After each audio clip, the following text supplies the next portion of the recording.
Hello everyone, आज की इस क्लास में आप सभी का स्वागत है। आप देख रहे हैं एमसीएस ऑनलाइन क्लासेस, जिसमें आज हम शेखावाटी मिशन 100 के क्वेश्चन सरल करने वाले हैं।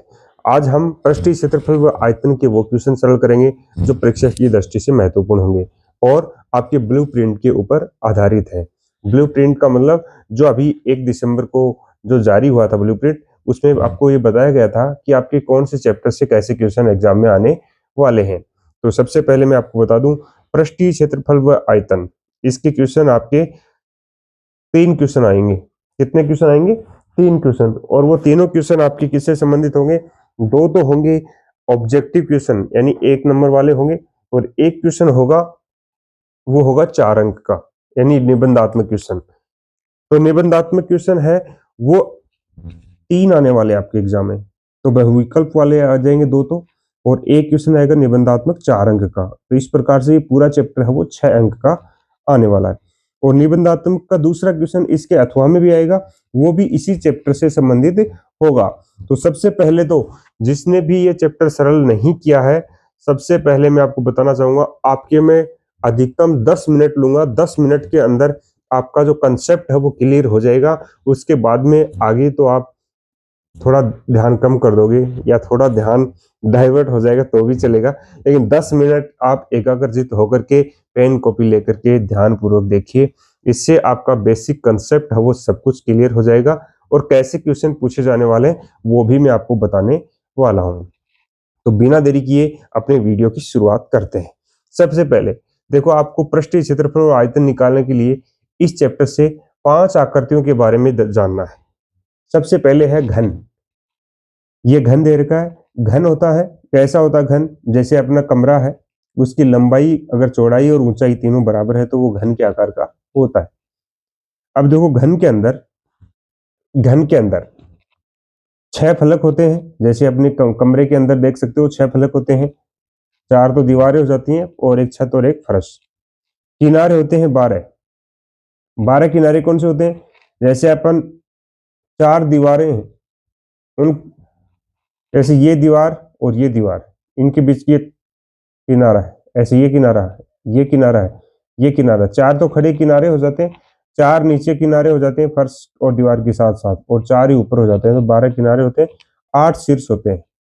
यानी जहां पे 3 फलक आपस में मिलते हैं वहां पे एक शीर्ष का निर्माण होता है। जैसे ये देखो, यहाँ पे ये इधर वाला फलक, इस साइड वाला फलक और फर्श मिल रहा है, तो यहाँ पे एक ये क्या हो गया? शीर्ष हो गया। ऐसे ये 2 3 4 5 6 7 8, तो 8 शीर्ष हो गए। अब इसके ऊपर जो महत्वपूर्ण सूत्र बनते हैं उन्हीं को एग्जाम में उसी पे बेस पे क्वेश्चन आपके पूछे जाते हैं। तो सबसे पहले है घन का क्षेत्रफल क्या होता है? 6 गुना भुजा स्क्वायर।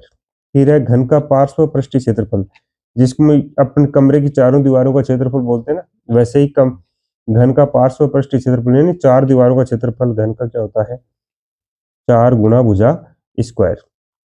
फिर है घन के विकर्ण की लंबाई। घन के विकर्ण की लंबाई का सूत्र होता है √3 गुना भुजा, और घन का आयतन होता है भुजा क्यूब। नेक्स्ट है घनाभ। घनाभ में देखो आपको क्या करना है। घनाभ कम घन के ही रूप का होता है, लेकिन घन और घनाभ में अंतर क्या है? जैसे इसकी लंबाई देखो थोड़ी ज्यादा है, चौड़ाई कम है और ऊंचाई भी कम है। तो एक चीज, लंबाई चौड़ाई और ऊंचाई में से कोई सा भी एक मान भी बदल जाता है तो वो घनाभ बन जाता है। तो घनाभ का क्षेत्रफल क्या होता है? 2 गुना कोष्टक में लंबाई गुना चौड़ाई प्लस चौड़ाई गुना ऊंचाई प्लस ऊंचाई गुना लंबाई। ये तो होता है घनाभ का संपूर्ण पृष्ठीय क्षेत्रफल। फिर पार्श्व पृष्ठीय क्षेत्रफल किसका? घनाभ का। कमरे की चारों दीवारों को क्षेत्रफल भी उसको बोलते हैं, तो वो होता है 2 गुना ऊंचाई कोष्टक में लंबाई प्लस चौड़ाई। फिर घनाभ की आधार का क्षेत्रफल, देखो घनाभ का आधार होता ना, वो होता है आयताकार। घनाभ का सभी फलक, घन के जैसे 6 फलक होते हैं, 6 के 6 फलक होते हैं वर्ग के आकार के। किसके आकार के? वर्ग के आकार के। ध्यान रखना, इस पे क्वेश्चन भी बनेगा।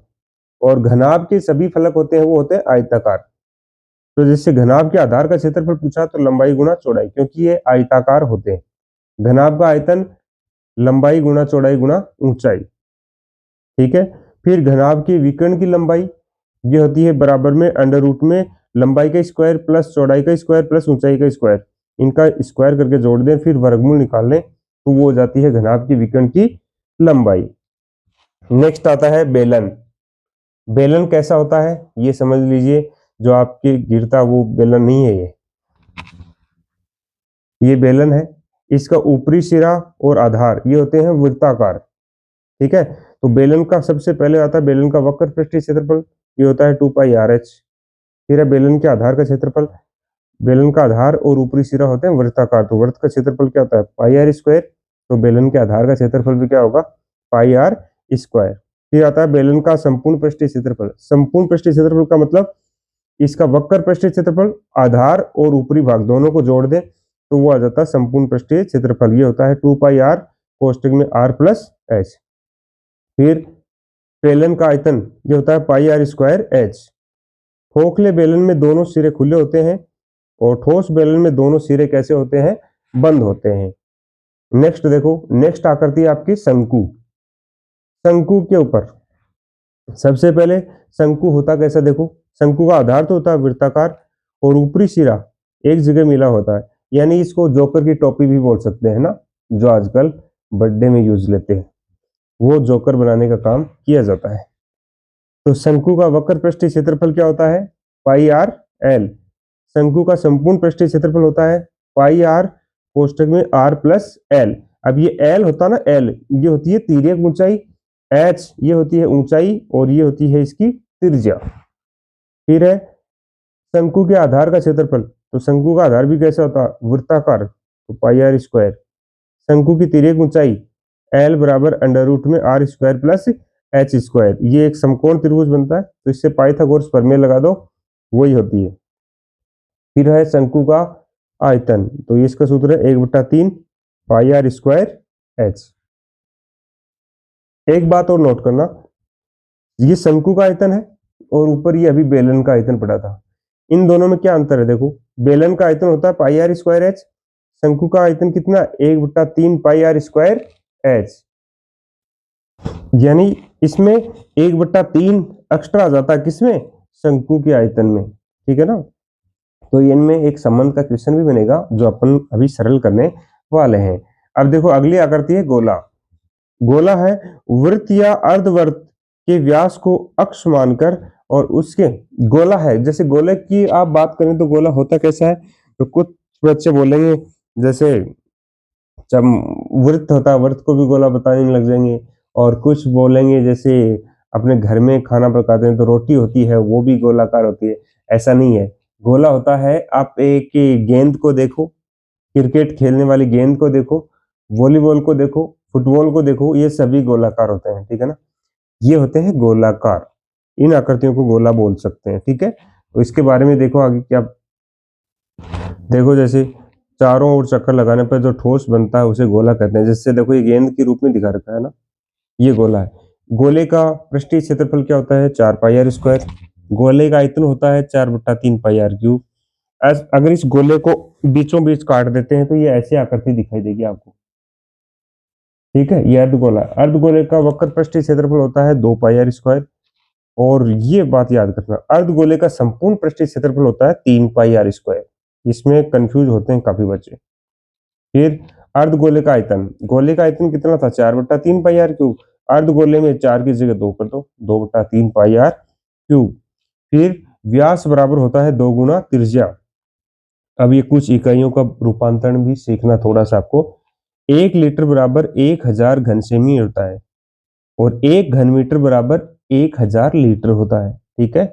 और 1 मीटर बराबर 100 सेंटीमीटर होता है, ये आपको पता ही होगा। फिर है क्षेत्रफल को वर्ग इकाई व आयतन को घन इकाई में मापा जाता है। जैसे अपन किसी आकृति का क्षेत्रफल निकालते हैं तो लास्ट में आंसर में लिखते हैं जैसे वर्ग मीटर है, वर्ग सेंटीमीटर है, ऐसे ही आयतन में क्या लिखते हैं घन मीटर या घन सेंटीमीटर, जो भी होगा उसमें घन लगेगा आयतन में तो, और क्षेत्रफल में क्या लगता है वर्ग लगता है। फिर है किसी ठोस द्वारा आकाश में जितना स्थान घेरा जाता है वह उसका आयतन कहलाता है। तो आयतन समझ गए होंगे कि कोई भी ठोस जितना स्थान घेरता है वो क्या कहलाता है, उसका आयतन कहलाता है। अब घन, घनाभ, बेलन, शंकु, गोला और अर्धगोला ये कौन सी आकृतियां हैं? त्रिविमीय आकृतियां हैं। कौन सी आकृतियां हैं? त्रिविमीय, 3 डायमेंशन होते हैं, ठीक है ना। अब देखो, अब इसके कुछ इंपॉर्टेंट क्वेश्चन है जो अपन इसके सरल करने वाले हैं। सबसे पहले ऑप्शन वाले क्वेश्चन यानी बहुविकल्प वाले क्वेश्चन आपके 2 अंक आएंगे, एक ऑप्शन में वाला जाएगा और एक रिक्त स्थान में, तो दोनों सेम से हो गए लगभग।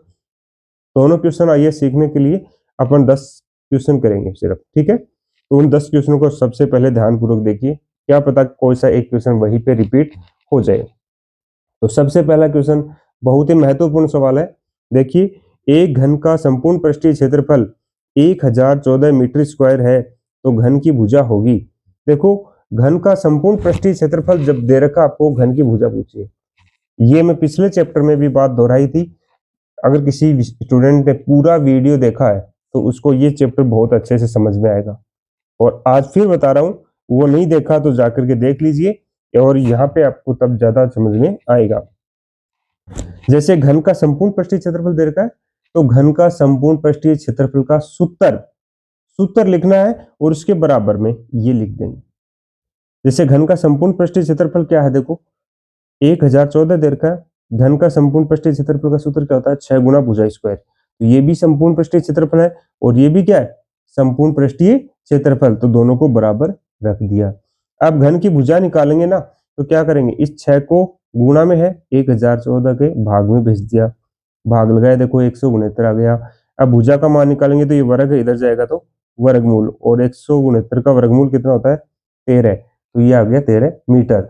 नोट करने वाली बात ये है, जब भी आपको कोई पृष्ठीय क्षेत्रफल, आयतन जो भी दे, उसको हमेशा उसी के सूत्र के बराबर रखना है।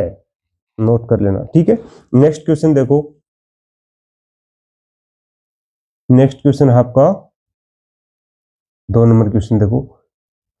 एक गोले का व्यास दे रखा है 6 सेमी, तो गोले का आयतन क्या होगा? देखो, गोले का व्यास दे रखा है तो आप उसकी त्रिज्या निकाल सकते हो। सबसे पहले आप उस गोले की त्रिज्या निकालो। तो गोले की त्रिज्या कितनी होगी? देखो, गोले की त्रिज्या, व्यास 6 है ना, 2 का भाग लगा देंगे, त्रिज्या कितनी आ जाएगी? 3 सेंटीमीटर। फिर गोले का आयतन निकालना है। ऑप्शन वाला क्वेश्चन है तो ज्यादा बड़ा करके देखने की जरूरत नहीं है, ट्रिक के साथ में सीखना है। गोले का आयतन का सूत्र होता है 4/3 पाई आर क्यूब। आर का मान 3 रखो। आर का मान कितना रखना है? 3। 4/3 पाई ऐसा कैसा रखने दो, क्योंकि आंसर अपना पाई के अंदर ही आ रहा है। तो आर का मान रखेंगे 3, और 3 का क्यूब कितना होता है? 27। 3 का क्यूब का मतलब 3 को 3 बार लिखेंगे गुणा में, फिर 3 से कट जाएगा 9 बार, 9 चौक 36, 36 पाई घन सेमी। छह ऑप्शन इसका सही हो जाएगा, ठीक है। नेक्स्ट क्वेश्चन देखो। नेक्स्ट क्वेश्चन आपके दो गोले की त्रिज्याएं 1:2 में है, तो उनके पृष्ठीय क्षेत्रफलों का अनुपात क्या होगा? अच्छा सवाल है, बहुत अच्छे सवाल आपके लिए मैं लेके आया हूँ। देखिए, त्रिज्याओं का अनुपात दे रखा है। जैसे आप इनकी त्रिज्या मान ली, मैंने एक की त्रिज्या मान ली R1 और दूसरी की मान ली R2, और इनका अनुपात दे रखा है 1:2। किनका? गोले की त्रिज्याओं का। अब इनके पृष्ठीय क्षेत्रफलों का भी अनुपात ही निकालना है, तो 4 पाई आर स्क्वायर। गोले का पृष्ठीय क्षेत्रफल ये था 4 पाई आर स्क्वायर, इसको R1 मान लिया। दूसरे का भी 4 पाई R2 स्क्वायर, 4 पाई से 4 पाई कट जाएगा। यानी पृष्ठीय क्षेत्रफलों का अनुपात निकालने के लिए क्या करना है? जो अपन त्रिज्याओं का जो अनुपात दे रखा है उनका क्या करना है? स्क्वायर ही तो बचाना है ये, यानी इनका स्क्वायर कर दो। तो 1 का स्क्वायर 1, 2 का स्क्वायर 4, तो यानी 1:4 आ जाएगा। कितना आ जाएगा? पृष्ठीय क्षेत्रफलों का अनुपात 1:4। समझ में आया आपको? चलो नेक्स्ट क्वेश्चन की तरफ बढ़ते हैं। नेक्स्ट क्वेश्चन है अपना, शंकु की त्रिज्या 6 सेमी, ऊंचाई 8 सेमी, शंकु की तिर्यक ऊंचाई क्या होगी? देखो, शंकु होता ना, अभी मैंने अपन शंकु के बारे में पढ़ा भी था। जैसे ये शंकु होता है ऐसा, इसकी तिर्यक ऊंचाई कौन सी होती है? ये होती है, ये ऊंचाई होती है और ये त्रिज्या होती है। यहाँ पे समकोण त्रिभुज बनता है, और समकोण त्रिभुज में जब त्रिज्या दे रखी, जैसे ये 6, ऊंचाई दे रखी 8, तो ये निकालनी है तिर्यक ऊंचाई। और वो किससे निकलती है? पाइथागोरस प्रमेय से। पाइथागोरस प्रमेय से। पाइथागोरस प्रमेय क्या होता है? कर्ण स्क्वायर बराबर, देखो, कर्ण स्क्वायर बराबर लंब स्क्वायर प्लस आधार स्क्वायर। कर्ण किसको बोलेंगे? एल को, और आर्क को एल, आधार को एच। ठीक है, अब एल का मान निकालेंगे तो ये वर्ग है, इधर जाएगा तो वर्गमूल, तो इसी से ये सूत्र बना, देखो ये सूत्र इसी से बना है, एल बराबर अंडर रूट में R square plus H square, किससे? पाइथागोरस प्रमेय से। तो याद रहना चाहिए, ज्यादा रटने की जरूरत नहीं है। आर का मान 6 रख दिया, एच का मान 8, दोनों का वर्ग करके जोड़ दो, 100 आ गया, 100 का वर्गमूल 10, तो आपका 10 सेमी आंसर आ जाएगा। नेक्स्ट क्वेश्चन देखो, भुजा 7 सेंटीमीटर वाले एक घनाकार ब्लॉक के ऊपर एक अर्धगोला रखा हुआ है, एक घन है उसके ऊपर क्या रखा हुआ है? अर्धगोला। अब देखो अर्धगोले का अधिकतम व्यास क्या होगा, यानी अर्धगोले का अधिकतम व्यास वो होगा जो उस घनाकार ब्लॉक की लंबाई है। तो घनाकार ब्लॉक की लंबाई कितनी है? उसकी भुजा 7 है, तो इसका अधिकतम व्यास भी कितना होगा? 7 सेमी होगा। कितना होगा? 7 सेमी होगा। नेक्स्ट क्वेश्चन देखो, एक ठोस एक अर्धगोले पर खड़े एक शंकु के आकार का है, जिनकी त्रिज्या 1 सेंटीमीटर, शंकु की ऊंचाई उसकी त्रिज्या के समान है। तो यानी त्रिज्या 1 सेंटीमीटर है तो ऊंचाई भी कितनी है? 1 सेंटीमीटर है। तो इस ठोस का आयतन क्या होगा? किस कौन से ठोस का? देखो कौन सा ठोस बनेगा इसमें, देखो ठोस का आयतन यानी अर्धगोले का आयतन प्लस शंकु का आयतन, ये तो बोल रहा है। अर्धगोले पे शंकु खड़ा है, तो अर्धगोला और शंकु दोनों का आयतन को जोड़ देंगे तो वो ठोस आ गया। कौन सा? जो अर्धगोले और शंकु से मिलकर के बना हुआ है। तो अर्धगोले का आयतन होता है 2/3 पाई आर क्यूब, शंकु का आयतन होता है 1/3 पाई आर स्क्वायर एच। आर का मान तो 1 दे रखा है, एच का मान भी 1 दे रखा है, तो रख दिया अपन ने। और यहाँ पे कितना आ गया? 2/3 पाई, 1/3 पाई। नीचे आधार समान है तो एलसीएम लोगे 3 ही रहेगा, 2 और 1 जुड़ के 3, और साथ में पाई, पाई से पाई कट, सॉरी 3 से 3 कट गया, पाई सेंटीमीटर क्यूब। ये क्वेश्चन आपके हाफ ईयरली एग्जाम में भी आया था, याद रखना, रिपीट होने वाला क्वेश्चन है। तो यानी इस ठोस का आयतन कैसे निकलेगा? अर्धगोले का और शंकु का दोनों का आयतन जोड़ देंगे तो उस ठोस का आयतन आ जाएगा। ये बड़े वाले क्वेश्चन में, 1 नंबर वाले में वैसे भी पूछ सकते हैं और ऑप्शन वाले में, दोनों तरीके से पूछा जा सकता है। नेक्स्ट देखो, यदि एक बेलन की ऊंचाई 11 सेंटीमीटर तथा उसका वक्र पृष्ठीय क्षेत्रफल 968 सेंटीमीटर स्क्वायर है तो बेलन की त्रिज्या क्या होगी? अभी मैंने आपको बताया था, जब भी आपको जैसे पृष्ठीय क्षेत्रफल दिया होता, इसके सूत्र के बराबर रखा। अब क्या दे रखा? बेलन का वक्र पृष्ठीय क्षेत्रफल दे रखा था, तो वक्र पृष्ठीय क्षेत्रफल क्या होता है? 2 पाई आर एच, उसके बराबर इसको रखेंगे, एच का मान आपको दे रखा है, तो उसकी त्रिज्या निकल जाएगी। देखो इसमें निकाल के दिखाते हैं अपन कैसे निकलेगी। देखो बेलन का वक्र पृष्ठीय क्षेत्रफल सूत्र के बराबर रखा, आर का मान निकालना है तो 2 पाई और एच, इनका क्या कर दिया? इधर पक्षांतरण कर दिया, तो भाग में आ गई। अब 2 गुणा पाई का मान रखो 22/7, 7 ऊपर चला जाएगा, एच का मान 11। अब यहाँ पे जो भी कटते हैं उनको काट दो, जो बचेगा उसके क्या आ जाएगी? त्रिज्या आ जाएगी। समझ में आ रहा है ना ये कैसे काटना है? नेक्स्ट देखो, एक कमरे की लंबाई, चौड़ाई और ऊंचाई क्रमशः आपको दे रखी है। कमरे की चारों दीवारों का क्षेत्रफल क्या होगा? तो कमरे की चारों दीवारों का क्षेत्रफल का सूत्र क्या होता है? 2 गुणा ऊंचाई, यहाँ बाद में लिखा हुआ है, यहाँ पे लिख दो कोई बात नहीं, कोष्टक में लंबाई प्लस चौड़ाई, तो 2 गुणा लंबाई प्लस चौड़ाई लिख दिया गुणा ऊंचाई। हाँ आंसर कितना आ गया?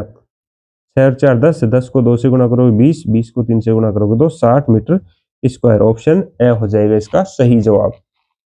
नेक्स्ट देखो, एक ठोस अर्धगोले की त्रिज्या 7 सेमी है तो इसका संपूर्ण पृष्ठीय क्षेत्रफल, अभी मैंने आपको इसमें बताया भी था, ठोस अर्धगोले का संपूर्ण पृष्ठीय क्षेत्रफल होता है 3 पाई आर स्क्वायर। कितना? 3 पाई आर स्क्वायर, तो 3 गुणा पाई का मान 22/7, आर का मान दे रखा 7, और उसका स्क्वायर करना है तो 2 बार लिख देंगे, 7 से 7 कट गया, 22 को 7 से गुणा करोगे, 3 से गुणा करोगे तो कितना आ जाएगा? 462 सेंटीमीटर स्क्वायर। याद रखना, इसमें अधिकतर बच्चे क्या करते हैं, अर्धगोले का संपूर्ण पृष्ठीय क्षेत्रफल का सूत्र आते ही और 2 पाई आर स्क्वायर लिख देते हैं, जो गलत आंसर हो जाएगा। तो आपको सही बनना है, सही आंसर करना है, ठीक है। नेक्स्ट देखो, एक घन का आयतन ज्ञात कीजिए जिसका घन का पृष्ठीय क्षेत्रफल इतना है। मैंने अभी बार ये सवाल बताया और ये क्वेश्चन आपको 100% एग्जाम में मिलेगा, 100%, 101% मैं बोल रहा हूं कि ये सवाल आपको एग्जाम में मिलेगा। कैसा? चाहे घन हो, चाहे बेलन हो, चाहे शंकु हो, कोई सा भी हो, उसका आयतन या क्षेत्रफल आपको देगा और उससे कोई ना कोई बात आपसे पूछेगा। तो आप हमेशा याद रखना, जैसे घन का पृष्ठीय क्षेत्रफल दे रखा है, इसको इसी के सूत्र के बराबर रखेंगे। घन का पृष्ठीय क्षेत्रफल क्या होता है? 6 भुजा स्क्वायर होता है। अब भुजा का मान निकालेंगे तो 6 को भाग में भेज दिया, 64 आ गया। अब भुजा का मान निकालेंगे तो 64 का वर्गमूल निकालेंगे ना, अरे ए स्क्वायर है बराबर 64 का वर्गमूल होगा तो 8 आ जाएगा। फिर घन का आयतन निकालेंगे, भुजा क्यूब, तो 8 का क्यूब यानी 8 को 3 बार लिखोगे, 8 गुना 8 गुना 8, तो कितना आ जाएगा? 512 सेंटीमीटर क्यूब। ये ऐसा ही क्वेश्चन आपके 4 नंबर वाले सवाल में भी पूछ सकता है। अब देखो 4 नंबर वाले सवाल में पूछेगा तो थोड़ा तो आपको धैर्य रखना ही पड़ेगा कि 4 नंबर वाले सवाल में कैसा सवाल बनता है, तो वो और देख लीजिए आप। इसमें अपन 5 क्वेश्चन करने वाले हैं, तो काफी समय नहीं लगेगा आपका, थोड़े से समय में इसको अपन कर लेंगे। देखना कैसे, आपको एक आकृति के द्वारा मैं समझाऊंगा, मान रखना, आपको सीखना है सिर्फ। क्या दे रखा, देखो दवा का एक कैप्सूल एक बेलन के आकार का है, बेलन के आकार का एक कैप्सूल बना लिया, इसके दोनों सिरों पर एक एक अर्धगोला लगा हुआ है। जैसे यहाँ तक का ये बेलनाकार कैप्सूल था, इसके दोनों सिरों पर अर्धगोले बना दिए। ये जिसको भी ये आकृति बनानी सीख गया ना, उसको ये क्वेश्चन बड़ा इजी लगने लगेगा। पूरे कैप्सूल की लंबाई 14 mm है, देखो ये लिखा हुआ है 14 mm, इसका व्यास है वो 5 mm है। तो इसका पृष्ठीय क्षेत्रफल ज्ञात कीजिए। किसका? ये पूरी आकृति कैसे क्या बन रही है, तो इस पूरी आकृति का निकालने के लिए देखो, एक तो बेलन है, 2 अर्धगोले हैं, है ना। तो इस पूरी आकृति का पृष्ठीय क्षेत्रफल निकालने के लिए क्या करना होगा, देखना। अभी बेलन का व्यास है वही अर्धगोले का व्यास है, त्रिज्या भी वही होगी, बेलन की त्रिज्या होगी वही, अर्धगोले की त्रिज्या होगी कितनी? 5 में 2 का भाग लगा देंगे। व्यास दे रखा तो त्रिज्या निकालने के लिए क्या करते हैं? 2 का भाग लगाते हैं। कैप्सूल की लंबाई 14 mm है। अब देखो ये बेलन की लंबाई कितनी है? 9 mm। कैसे? ये त्रिज्या इधर वाली भी 2.5, इधर वाली भी 2.5, तो 5 हो गई ना, तो 14 में से 5 घटा दी तो बेलन की लंबाई कितनी बचेगी? सिर्फ 9 mm। ठीक है, तो बेलन की ये, इसको खड़ा करेंगे तो ये इसकी ऊंचाई हो जाएगी, क्या हो जाएगी? ऊंचाई h। बेलन का h कितना है? 9 mm। अब देखो इस क्वेश्चन को ध्यान से देखना, सब कुछ समझ में आ जाएगा आपको। बेलन की ऊंचाई कैसे निकाली? कुल जो लंबाई थी उसकी 14 mm, उसमें से दोनों त्रिज्याएं घटा दी, बेलनाकार दो तरफ जुड़े हुए दोनों अर्धगोले, तो 9 mm आ गए। अब देखो इस कैप्सूल का पृष्ठीय क्षेत्रफल निकालना है। ये कैप्सूल किससे बना हुआ है? देखो डायरेक्ट कैप्सूल का पृष्ठीय क्षेत्रफल का तो कोई सूत्र है नहीं अपने पास, है क्या? किसी को याद नहीं होता। तो ये कैप्सूल बना किससे है? एक तो बेलन का पृष्ठीय क्षेत्रफल, क्या निकालना है? बेलन का पृष्ठीय क्षेत्रफल, और क्या जुड़े में? अर्धगोले का वक्र पृष्ठीय क्षेत्रफल।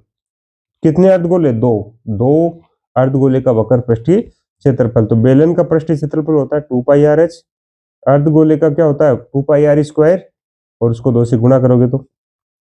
अब देखो इनमें 2 पाई आर दोनों में कॉमन ले लिया, तो यहाँ बचेगा एच प्लस यहाँ बच गया 2 आर। अब इसमें पाई आर और एच के मान रख दिए और सरल कर लिया, तो ये कितना आ गया? 220 mm स्क्वायर। समझ में आया आपको? यानी किसी भी आकृति का पृष्ठीय क्षेत्रफल निकालना है तो सबसे पहले आपको समझना है कि ये आकृति किन किन से मिलकर के बनी है, उनका पृष्ठीय क्षेत्रफल निकाल के जोड़ देंगे तो उस कैप्सूल का पृष्ठीय क्षेत्रफल आ जाएगा। ठीक है, नेक्स्ट देखो, नेक्स्ट क्वेश्चन देखो आप। एक ऊंचाई 2.4 सेंटीमीटर और व्यास 1.4 सेंटीमीटर वाले एक ठोस बेलन में से उसी ऊंचाई और उसी व्यास का एक शंकुआकार खोल काट दिया जाता है, तो शेष बचे ठोस का निकटतम वर्ग सेंटीमीटर तक पृष्ठीय क्षेत्रफल ज्ञात कीजिए।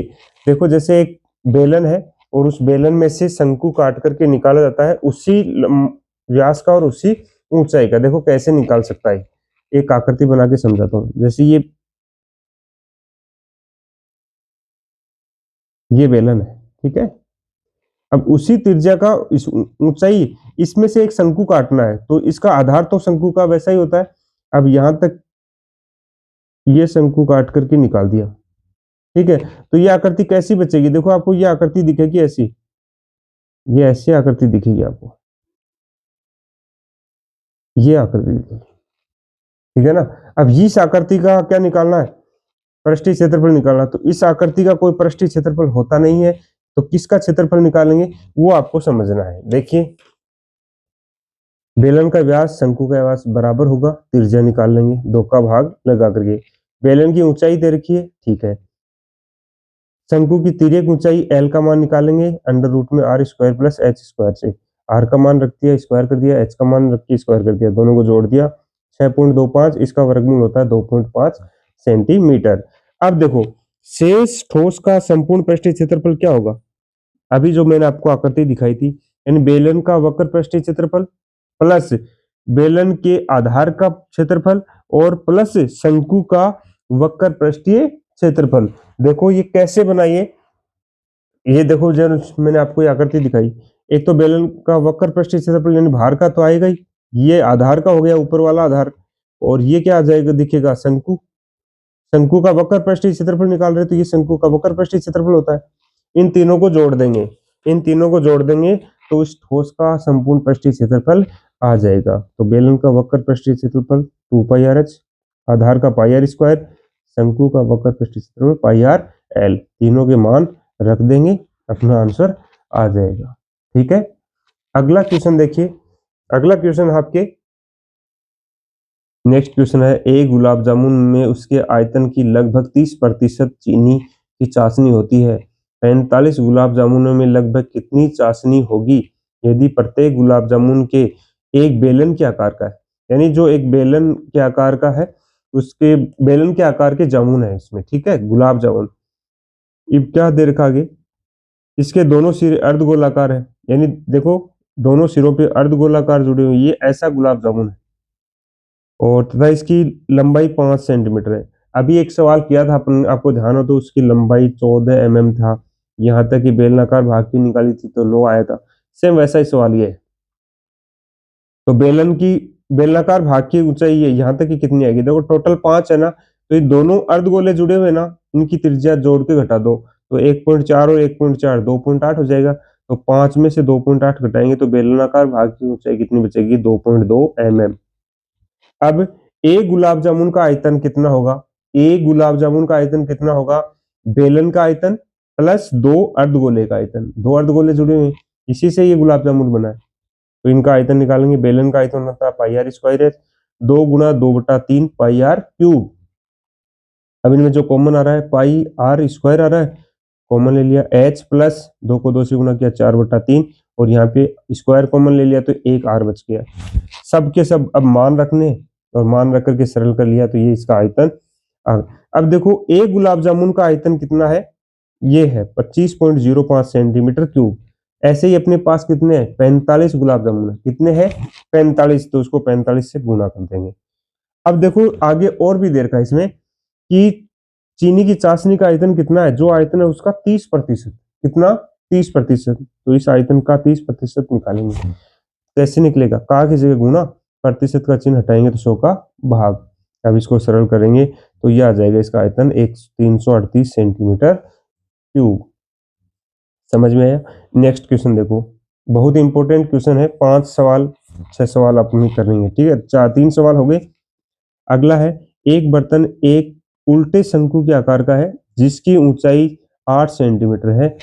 इनमें से आपको एक क्वेश्चन 100% 4 अंक वाला मिल जाएगा एग्जाम में, ध्यान देने ना, फिर आप कमेंट करोगे कि हाँ मैं सही बोल रहा था। और उसके ऊपरी सिरा खुला है, इसकी त्रिज्या दे रखी है, ये पानी से भरा हुआ है, इस बर्तन में शीशे की कुछ गोलियां डाली जाती हैं जिनकी त्रिज्या है 0.5 सेंटीमीटर। ये भरे 1/4 भाग, जैसे ही उसमें गोली डाली जाती है उसका 1/4 भाग है वो बाहर निकल जाता है।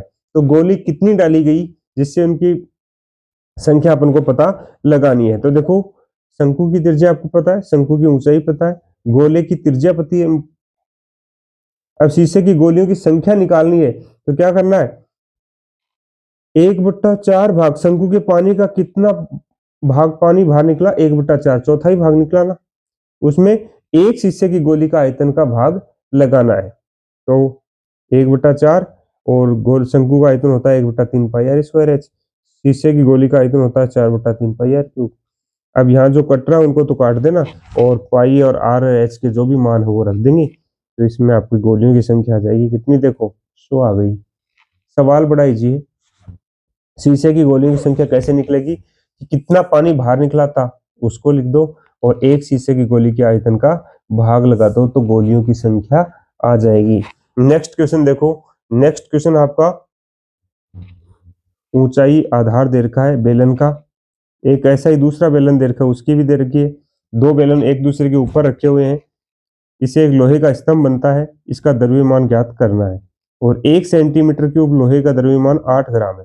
तो अपन क्या करेंगे, दोनों बेलन का व्यास दे रखा है, त्रिज्या निकालेंगे, ऊंचाई दे रखी है, इसका भी त्रिज्या दे रखी है, ऊंचाई दे रखी है, दोनों का आयतन निकालेंगे। सबसे पहले दोनों बेलन का आयतन निकालेंगे।